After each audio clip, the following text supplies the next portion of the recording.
अस्सलाम वालेकुम एवरीवन, कैसे हैं आप सब। लैंड लॉ के लेक्चर्स लेके आई हूँ आपके लिए।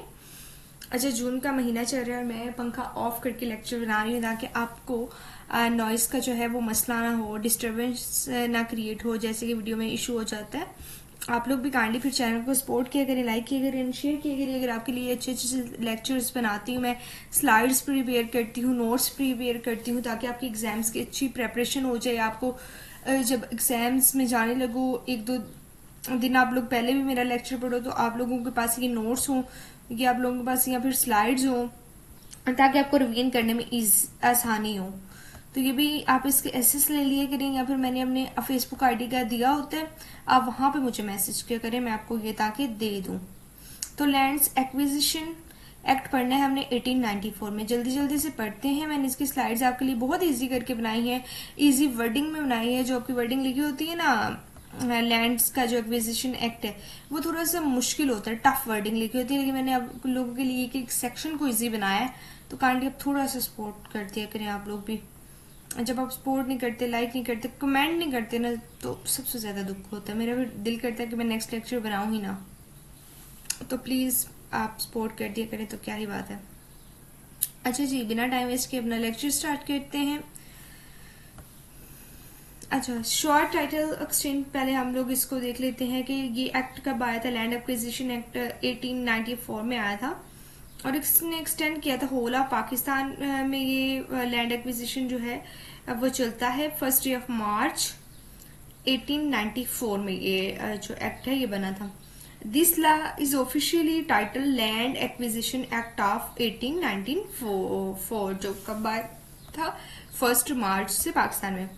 अब इसकी रिपील्ड कब हुई थी, सेक्शन नंबर 2 में है कि ये section was remove through amendments meaning its contents are no longer in force. कहते हैं ये जो सेक्शन है वो रिमूव हो गया था थ्रू अमेंडमेंट्स के, कि इसका जो कंटेंट है वो अब फोर्स में नहीं है। आइए फिर भी हम लोग इसको पढ़ेंगे। अब डेफिनेशंस है लैंड एक्विजिशन एक्ट में। जो हमारे पास डेफिनेशन है वो लैंड की है, पर्सन इंटरेस्टेड की है, कलेक्टर की है, कोर्ट की है, कंपनी की है, पब्लिक पर्पस की है, इंटाइटल टू एक्ट की है। जल्दी से करते हैं इस तरह। ओके, अच्छा, लैंड है हमारे पास। आपको पता है लैंड जो भी चीजें जमीन के साथ फिक्स्ड होती हैं वो हमारी लैंड में आ जाती है। मूवेबल प्रॉपर्टी जितनी भी होगी जिसे हम मूव नहीं कर सकते वो जमीन में आ जाएगी, जैसे कि trees, houses, anything fixed to the ground. अगर पर्सन इंटरेस्टेड हमारे पास क्या होता है कि आप जब कभी लैंड अपनी जमीन को बेचते हो तो जो उसमें या फिर अपने लीज पे देते हो, जो भी आपको इंटरेस्ट कंपनसेशन आती है जो आप क्लेम करते हैं वो आपकी। और लेकिन एक्विजिशन में क्या होगा कि एक्विजिशन में जब आप अपनी लैंड सेल करोगे या फिर बिजनेस पर्पस के लिए या फिर गवर्नमेंट पर्पस के लिए आपसे लैंड ली जाएगी, जो उसके इवज आपको कंपनसेशन दी जाएगी, उसको हम यहाँ पे पर्सन इंटरेस्टेड का नाम दिया हमने। कलेक्टर कौन से होते हैं आप लोगों को पता है, जो लैंड एंड एक्विजिशन के हल करता है केसेस। जैसे कि गवर्नमेंट को अगर कोई जमीन चाहिए तो उसके लिए एक गवर्नमेंट ऑफिसर अपॉइंट होता है जो नोटिस वगैरह सेंड करता है, उसको हम डिस्ट्रिक्ट रेवेन्यू ऑफिसर कहते हैं। आगे कोर्ट होते हैं हमारे, सिविल कोर्ट्स इसमें होते हैं। अगर आप कंपनसेशन से नहीं सेटिस्फाइड या फिर आपकी जो लैंड है वो बिला वजह आपसे ली जा रही है जबकि वो गवर्नमेंट पर्पस के लिए यूज नहीं होनी, तो फिर आप कोर्ट से रजू कर सकते हो। इसके लिए सिविल कोर्ट्स बने होते हैं। कंपनी अब क्या है, कुछ कंपनीज को जैसे सिटी हाउसिंग वगैरह होते हैं उनको भी अब लैंड वगैरह की जरूरत पड़ती है कि यहाँ पे हमारा नक्शा बन रहा है, तो वो भी आपसे परचेज करते हैं। वो कंपनी के तौर पर भी यूज होते हैं। पब्लिक पर्पस ये जो गवर्नमेंट होती है वो किसी स्कूल के लिए या फिर रोड के लिए, विलेज के लिए, साइट्स के लिए यूज करे, वो पब्लिक पर्पस होता है। ये नहीं है कि अपने पर्सनल कामों के लिए वो आपसे जमीन हथियार है, इस तरह नहीं होता। इंटाइटल टू एक्ट, इसमें क्या होता है, include people who legally represent करते हैं, दैट्स लाइक गार्डियंस हो गए, फॉर माइनर्स के ट्रस्टी हो गए या फिर लीगल मैनेजर्स हो गए। पहले हम लोग एक्विजिशन को पढ़ेंगे। पार्ट 2 है। पार्ट 1 में हम लोगों ने क्या क्या देखा है। पार्ट 1 में हम लोगों ने डेफिनेशंस देखी हैं, लैंड लॉ का देखा है हमने कि उसके एक्ट का फुल नेम क्या है, पाकिस्तान में कब आया था ये, और हमने देखा है कि सेक्शन नंबर 2 को रिपील्ड कर दिया गया है, यानी कि ये सेक्शन जो है अमेंडमेंट के जरिए हटा दिया गया है। ये उसमें नहीं यूज हो रहा, लेकिन फिर भी इसको हमने इस तरह से लिख लेना। सेक्शन नंबर 3 में हम लोगों ने डेफिनेशंस पढ़ी। Land person interested, collector, court, company, public purposes और इंटाइटल्ड टू एक्ट। अब हम एक्विजिशन पढ़ेंगे, साथ साथ में आप लोग मेरे साथ साथ करें रिवाइज। एक्विजिशन पढ़ लेते हैं। अब एक्विजिशन में क्या है कि जब भी किसी ने जैसे कि गवर्नमेंट है उसको ज़मीन चाहिए, मैं आप लोगों को अगर समझा सकूँ यहाँ पे पेन को थोड़ा सा, जी जनाब पेन ले लेते हैं। अच्छा, ये अमजद की ज़मीन है। अब गवर्नमेंट के इदारे को ये चाहिए, समझ लें कि यहाँ पे सड़कें बनेगी या फिर यहाँ पे कोई पार्क वगैरह बनेगा, ठीक है, पार्क लगा लेते हैं, पार्क पब्लिक पार्क बनेगा। तब गवर्नमेंट को ये ज़मीन चाहिए तो क्या करेगा, जो रेवेन्यू ऑफिसर होगा वो पहले एक नोटिस बेचेगा कि ये जो आपकी ज़मीन है ये हमें चाहिए लैंड ओनर को। ये नहीं है कि ऐसे उठ के आएंगे और उसकी ज़मीन पे कब्जा कर लेंगे, नो। एक जब लॉ के अकॉर्डिंग हम चलते हैं तो हर एक काम का एक प्रोसीजर होता है। This is the first step, the collector issue a notice in the gazette and in public places. Officer can enter land, survey करेगा, वो उसको डिग करेगा सोइल एंड एक्सेस करेगा suitability. They must compensate for any damage. अगर वो इस सब में डैमेज कर देता है या फिर इनको जैसे फॉर एग्जांपल अगर कोई जबरदस्ती वगैरह करते हैं तो वो कंपनसेट करेगा उसके लिए। आगे नोटिफिकेशन होता है for special lands. A more focus notice is publish naming the specific lands needed, जिसमें हमारे पास अब स्पेसिफिक लैंड से यहाँ पे क्या मुराद है, जैसे कि ये लैंड है, ये एरिया वगैरह है, हमें यहाँ पे पब्लिक पार्क बनाना है, हमें ये इतना एरिया चाहिए, तो हम क्या करेंगे, एक नोटिस शाया करेंगे, उसमें बोलेंगे लैंड ओनर को ये एरिया है, ये इसका पर्पस है, और मैप भी उसको इंस्पेक्शन के लिए सेंड कर देंगे, ओके, अवेलेबिलिटी फॉर इंस्पेक्शन, और उसे मैप भी दिखाएंगे कि ये प्रूफ है हमारे पास, हमें आपकी जमीन चाहिए, ये हमारा पर्पस है। आगे है हियरिंग ऑफ ऑब्जेक्शन। अगर तो लैंड ओनर एक्सेप्ट कर लेता है तो ठीक है, उसको कंपनसेशन दे के तो नेक्स्ट प्रोसीजर पे आ जाते हैं हम लोग। लेकिन अगर वो कहता है कि नहीं भाई ये आप लोगों को मैं नहीं दूंगा, या फिर मुझे कोई ऑब्जेक्शन है, जैसे कि आप जो है ना ज़मीन इतनी हाफ आ रही है लेकिन आप मुझसे पूरी लेना चाह रहे हैं, तो ऑब्जेक्शन कर सकते हैं। अब ऑब्जेक्शन के लिए मैंने आपको स्टार्टिंग में बताया है कि हम सिविल कोर्ट्स में जाके कर सकते हैं। Land owners are interested people can object कर सकते हैं 30 डेज में। कितने डेज में कर सकते हैं वो? 30 डेज में कर सकते हैं। कलेक्टर क्या करेगा, रिकॉर्ड करेगा ऑब्जेक्शन को, इन्वेस्टिगेट करेगा, फॉरवर्ड करेगा to the executive district officer यानी कि रेवेन्यू ऑफिसर को, और डिसीजन जो होगा फाइनल होगा। ये तो ऑब्जेक्शन होगी ना हमारे रेवेन्यू ऑफिसर की। लेकिन अगर फिर भी कोई सेटिस्फाइड नहीं होता, कंपनसेशन से सेटिस्फाइड नहीं होता, तो हम लोग सिविल कोर्ट्स में भी जाते हैं। ये 5A में है हियरिंग ऑफ ऑब्जेक्शन। लेकिन अगर रेवेन्यू ऑफिसर को भी आप लोगों ने करनी विद इन 30 डेज तो आप लोग उसे कर सकते हो। वो क्या करेगा, वो रिकॉर्ड करेगा आपके ऑब्जेक्शन, किस बेस पे ये ऑब्जेक्शन कर रहे हैं, इन्वेस्टिगेट करेगा उसको, और फिर आपको डिसीजन देगा। वो ये नहीं है कि आपको बोलेगा कि नहीं नहीं भाई यही करना है। हमने पहले क्या पढ़ा था, हमने फर्स्ट सेक्शन था इसका टाइटल के बारे में, सेकंड अमेंड हो गया, थर्ड में हम लोगों ने डेफिनेशंस पढ़ी, फोर्थ में हम लोगों ने क्या देखा जी, फोर्थ में हम लोगों ने देखा कि पब्लिक का एक नोटिस शेयर करना होता है। आगे फिफ्थ में हम लोगों ने देखा कि उस नोटिफिकेशन में जो स्पेशल लैंड क्या है उसका पर्पस बताना है, एरिया बताना है, वगैरह सब कुछ बताना है। 5A में हम लोगों ने क्या देखा, अगर कोई ऑब्जेक्शन है तो उसको किस तरह से डील करना है। अब देखें डिक्लेरेशन करना ऑफ इंटेंडेड एक्विजिशन की।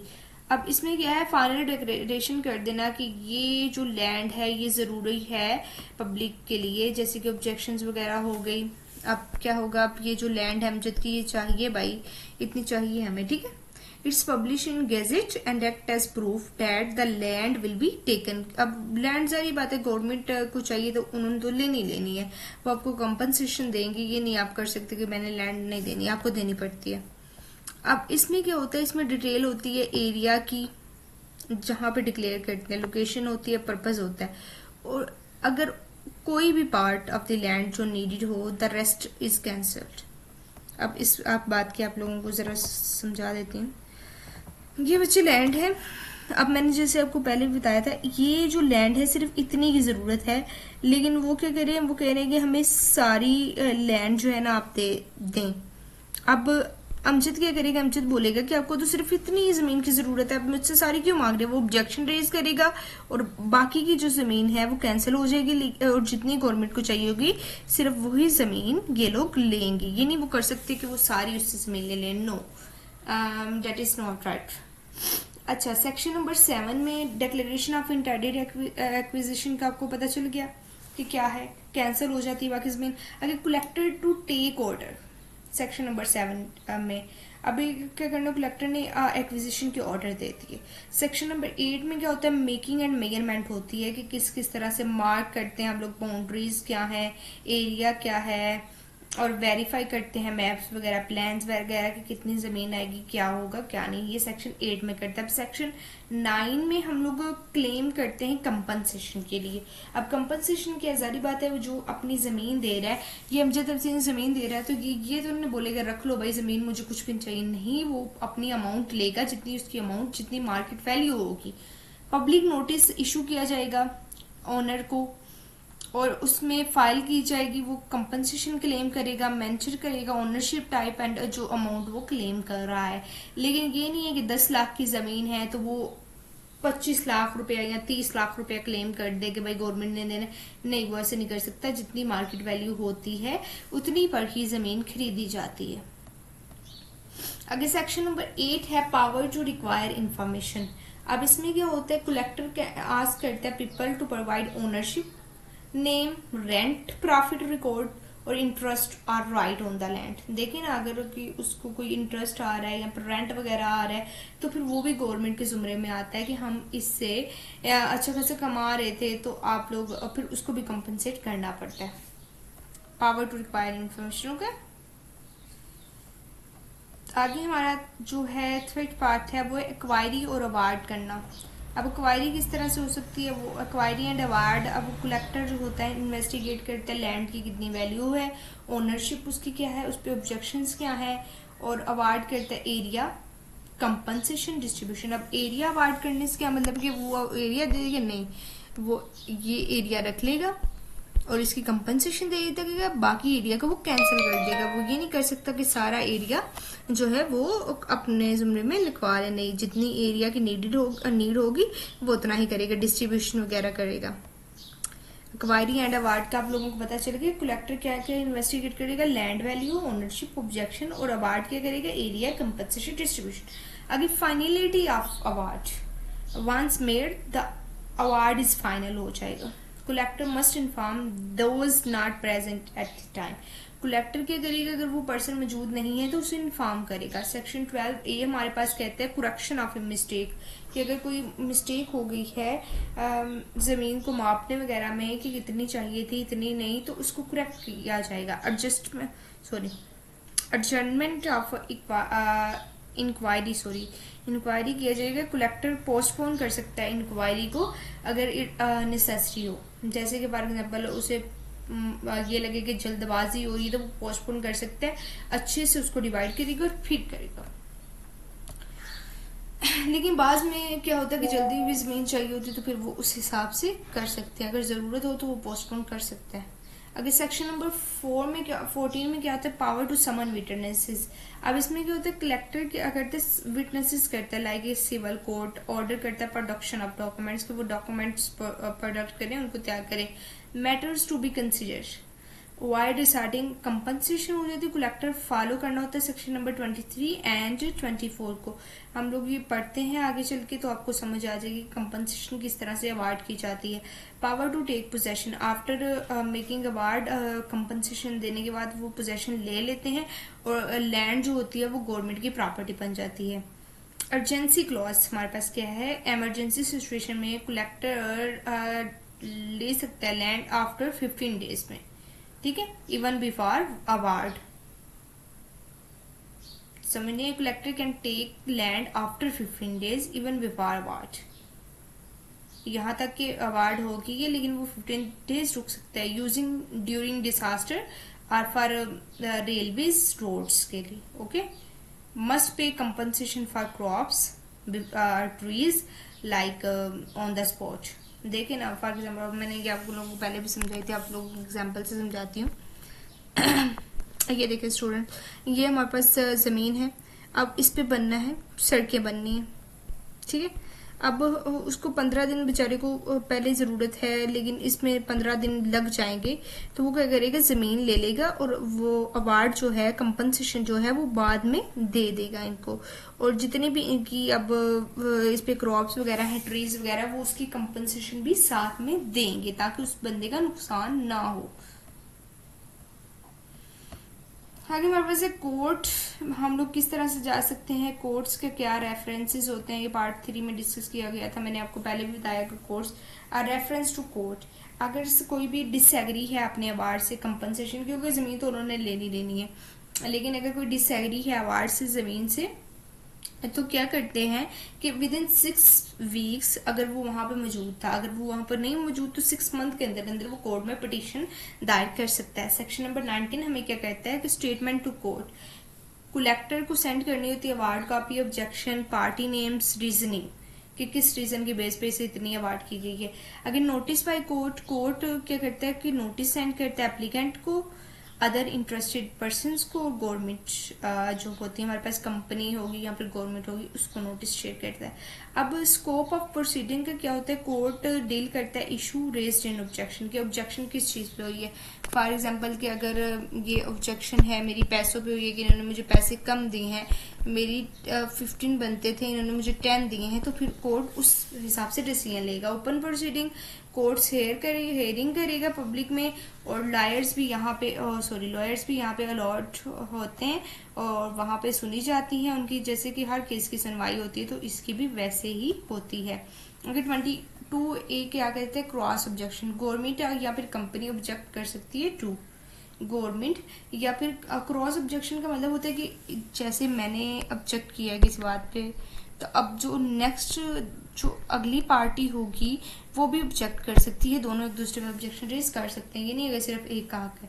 कोर्ट कैन इंक्रीज भी कर, ज्यादा भी कर सकते हैं या फिर कम भी कर सकते हैं कंपनसेशन, वो कोर्ट का डिसीजन है, वो उस टाइम की मौजूदा सूरत हाल देख के कर सकते हैं। आगे कंपनसेशन के जो रूल्स होते हैं वो क्या होते हैं, वो हमारे पास सेक्शन नंबर 23 से 28 तक है, मैं आपको ये समझा देती हूँ।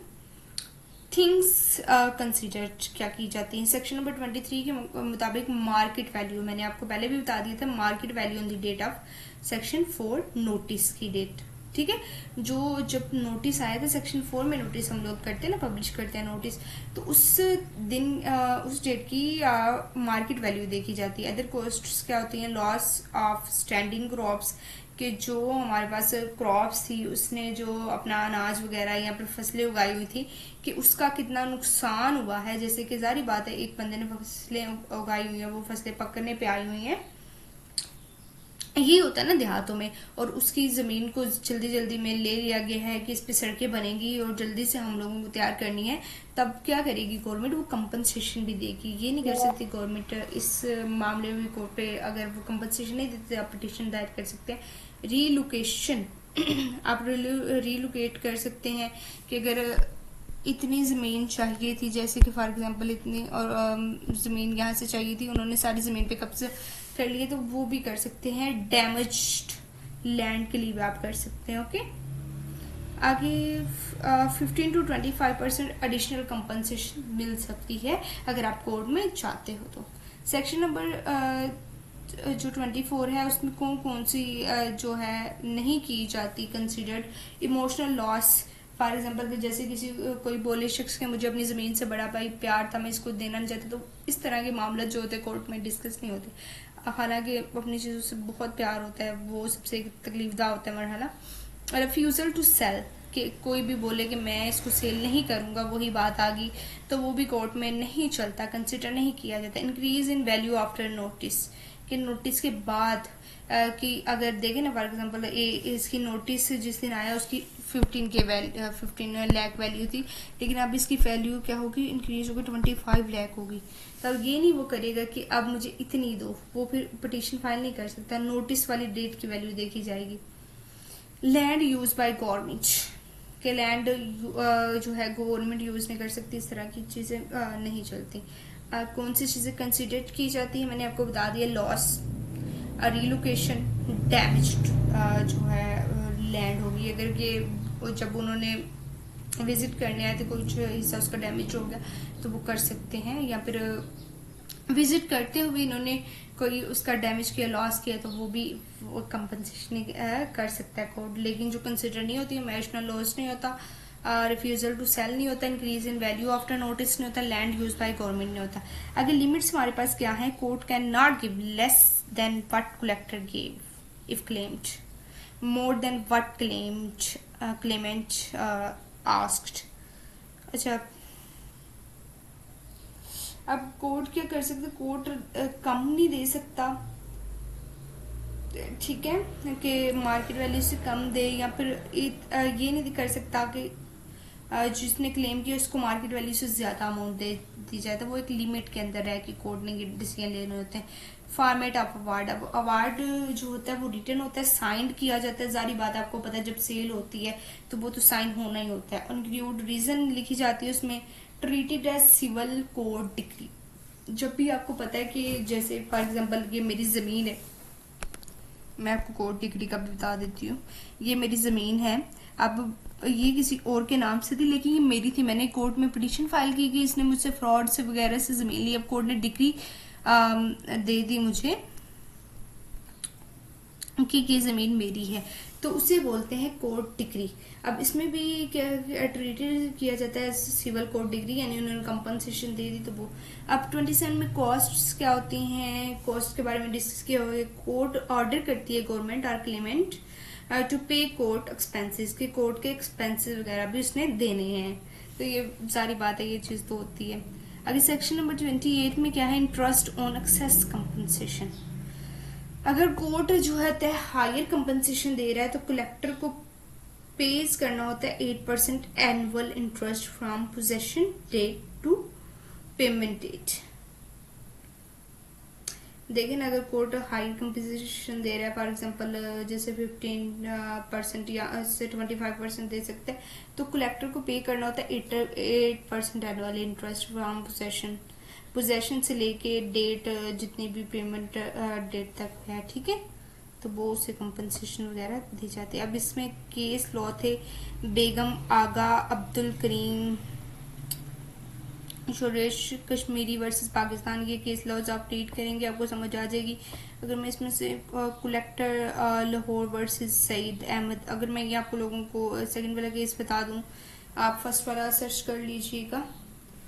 वैसे तो आप लोगों को दोनों ही सर्च कर लेने चाहिए, लेकिन मैं सेकंड वाला आपको थोड़ा सा समझा देती हूँ कि इसमें क्या हुआ था। इसमें ना कंपनसेशन का, जो सईद अहमद खान थे ना, उन्होंने कंपनसेशन के लिए क्लेम किया था कोर्ट में कि मुझे जो कंपनसेशन दी गई है वो कम है। तो ये जो लाहौर था, जो कलेक्टर हैं, उन्होंने कंपनसेशन वो ठीक से नहीं दी, तो क्या किया था, कोर्ट ने डिसीजन दिया था कि इनको कंपनसेशन जो है वो मार्केट वैल्यू के मुताबिक दी जाएगी। तो कोर्ट ने उनकी कंपनसेशन जो है वो अप्रूव की थी और बढ़ा दी थी। तो ये हमारे पास है, जल्दी जल्दी से रिपीट कर लेते हैं, मेरे साथ साथ रिपीट करें। फर्स्ट में हम लोगों ने क्या पढ़ा कि हमारा लैंड एक्विजिशन एक्ट 1894 है। सेकंड में हम लोगों ने क्या पढ़ा कि इसको अमेंड करके रिपेल कर दिया गया है। थर्ड में हम लोगों ने लैंड्स के बारे में डिस्कस किया, लैंड कौन सी होती है, एवरी जो हमारे पास फिक्स्ड होती है टू द ग्राउंड।